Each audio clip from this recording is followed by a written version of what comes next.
I said, God is still concerned about how we worship him. You don't believe me? Well, let's travel to the book of John. The Bible tells us that Jesus, being in the form of God, the Bible says that he goes in John the chapter number 4 and meets a woman at a well. And you remember, he says, woman, why don't you give me something to drink?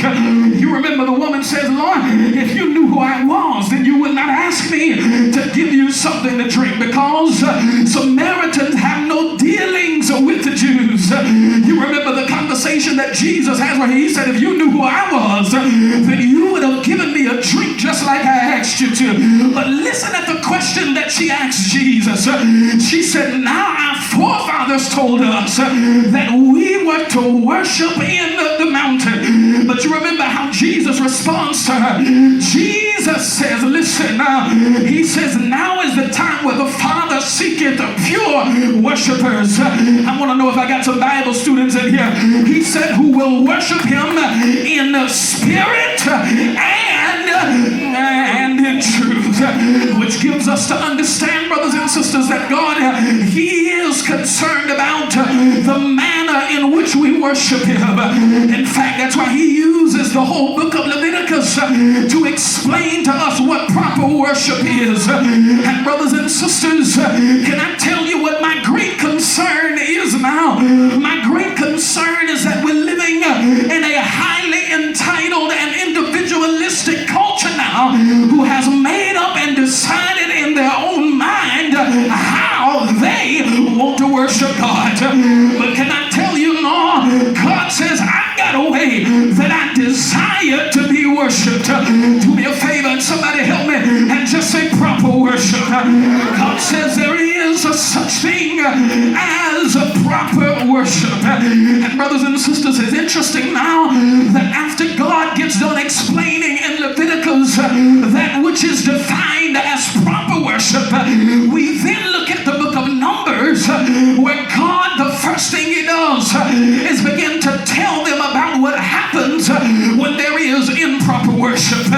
Yes, sir, that's what the entirety of the book of Numbers is about. It is God explaining to them the principle of obedience. Yes, sir, that's the theme of the entire book. It is about obeying God through proper worship. And brothers and sisters, what the book teaches us now is that disobedience is the result of unbelief. I think I want to say that again. I said what it teaches us now is that disobedience is the result of unbelief. In other words, the reason that you do not obey is because you don't believe him. You know, it reminds me when I was coming up, some of y'all, I don't know, y'all might have came up like I did, but every now and then we would do something that was not right. And you remember our parents sometimes would look at us and they say, I'm going to get you. And you know, sometimes they didn't always do it right then. But sometimes when you were found doing the same thing, you remember what they used to say? They say, you don't believe fat meat.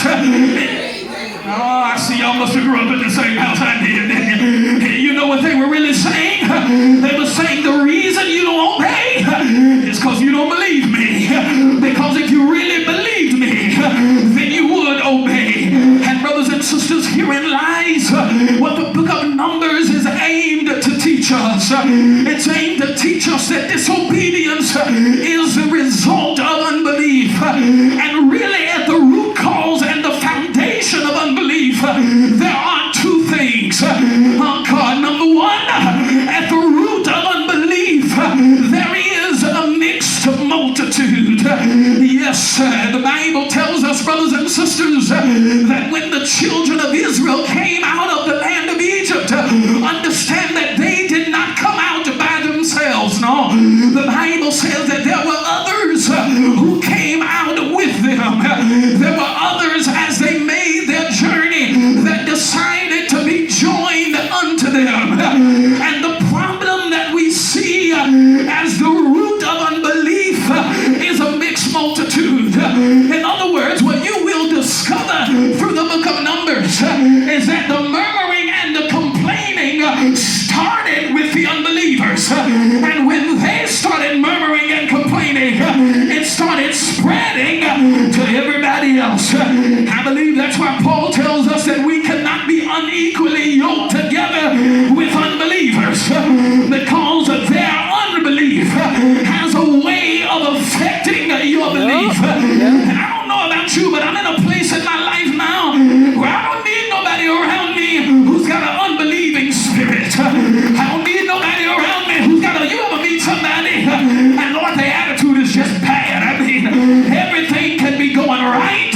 but their bad attitude seems to shift the whole atmosphere. And that's why God says the problem is a mixed multitude. You've allowed unbelievers to come in and to convince you into not believing the word of the Lord. And that's why, brothers and sisters, can I tell you, in this season, we need to make sure that we link ourselves with people that's going to believe God with us. Lord, if I'm believing God to heal my body, I don't need nobody around me trying to tell me, well, you know, the doctor said, and well, you know, ain't nobody ever been healed from that. No, I need somebody who's going to believe God with me. God, I need somebody who's still going to believe that regardless of what's going on in, around, and even through me, that God can still work it out on our behalf. Understand that the cause of unbelief, it was a mixed multitude. Do me a favor. I'm going to mess with you. Do me a favor. Look up and down your row and make sure you got some folk on your row that can believe God with you. And if you don't, you got my permission. Get your bag, get your wig, get your phone, get your purse, and move somewhere else. Because I need somebody who's going to believe God, who's going to believe that God can do anything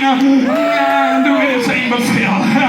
Understand that the root cause of unbelief, number one, it was a mixed multitude. But then here it is, number two, the root cause of unbelief, it was a mixed motive.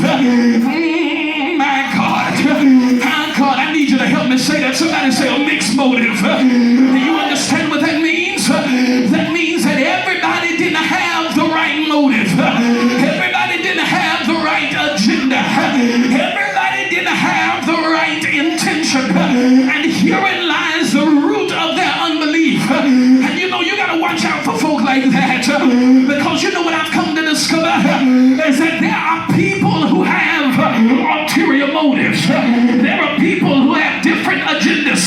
Even when it comes to serving in ministry, everybody who serves in ministry don't serve for the right, Lord have mercy, don't serve for the right reason. You have some people who serve just because they fulfill some insecurity that lies in them. They don't serve because they love the ministry. They don't serve because they love God. But sometimes people are only connected to you for the access that you give them. My God, that was so good. Lord, I gotta write that down. Some people are only connected to you for the access that you give them.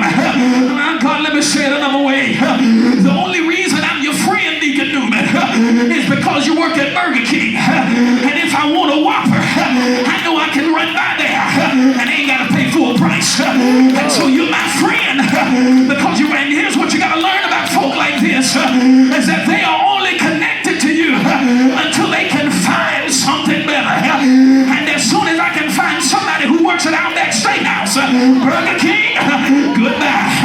Because they're only connected for the access that you're able to give to them.